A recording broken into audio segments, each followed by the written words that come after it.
are you doing today? We are the English 125 Art Squad. I'm Evan Brickner. And I'm Brian Fagel. And I'm Ethan Tannenbaum. And I'm Joe Oliveri. And we are here to tell you about art. We will show you how the University Musical Society, UMS, and the University of Michigan Museum of Art, UMA, portray the human condition, mankind's lifelong journey filled with love, despair, and everything in between. Also, we will show how art connects the individual to his culture and the world in which he lives. Ancient paintings on cave walls from thousands of years ago depict man's longing to capture the buffalo to satisfy his hunger. They reveal his and his culture's dependence upon hunting to survive. Thousands of years later, the Greek utilized art in a different form, through mythology and theatrical performances, in order to demonstrate their fear of the gods, chronicle riveting stories, and teach moral lessons. In modern times, the metropolitan skyscrapers are a new form of art. They reflect the modern world's innovation and ingenuity. In addition, they depict a city's prosperity and success. These are just a few examples of how art reveals individuals and their link to their culture and the surrounding world. The various art forms at UMA and UMS highly demonstrate these profound insights. UMA's first ever official artifact is a statue of Nydia, a riveting character in Edward Bulwer Lytton's 1834 novel, The Last Days of Pompeii. Nydia's story is one of tremendous and overwhelming love, yet unfortunate despair. In short, her beloved Glaucus fails to return her love, and she ensues to jump into the sea and drown herself to death.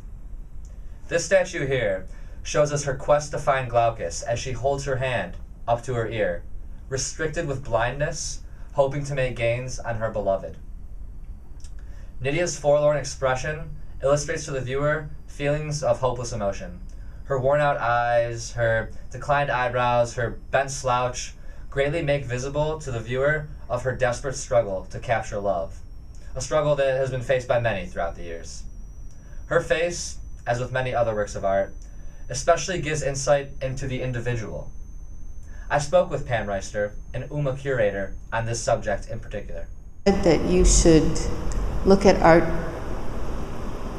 just to understand people.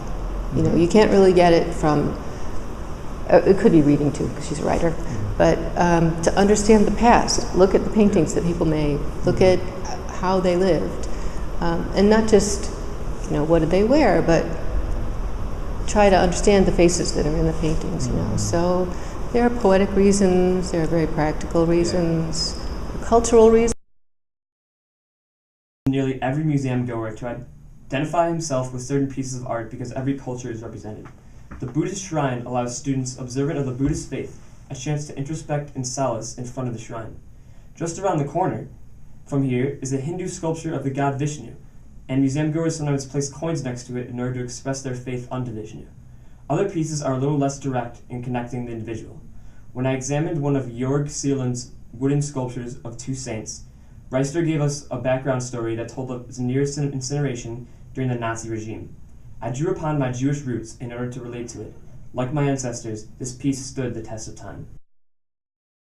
Is a piece in UMA made entirely of AK-47s and other guns. Here, we see the impact that art has on the entire world, not just one individual or one culture. The piece originated from the Peace Arts Project in Cambodia and gives us insight into the turmoil that Cambodia has faced due to warfare.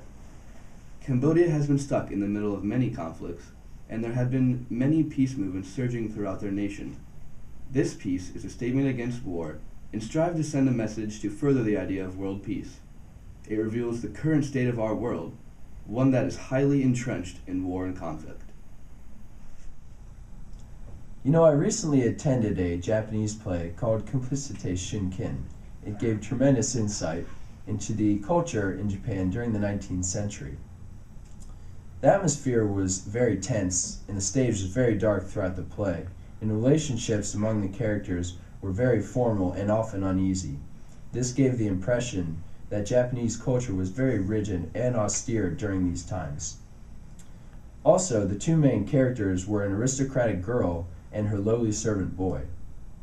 Her and her family treated this boy very poorly as they abused him for anything that he didn't do correctly.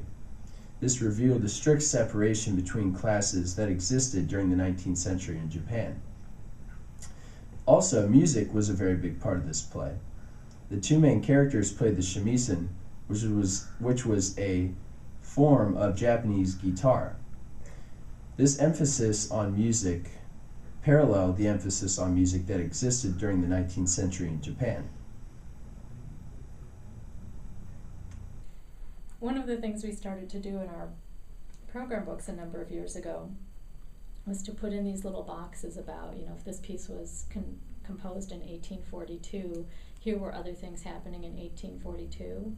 And suddenly you start to see all of these big connections between what was happening in literature, what was happening in the visual arts, what was happening politically, and how all of these things kind of end up influencing each other. Mm-hmm. So for me, when I listen, it's also about making some of those larger connections to the world that we live in. And I know that sounds really lofty and maybe a little crazy, but it is really, you listen to Shostakovich and you read about, what was happening in Stalinist Russia at the time, and you can't help but hear those parallels in the music, and it kind of helps you understand more of what these composers were going.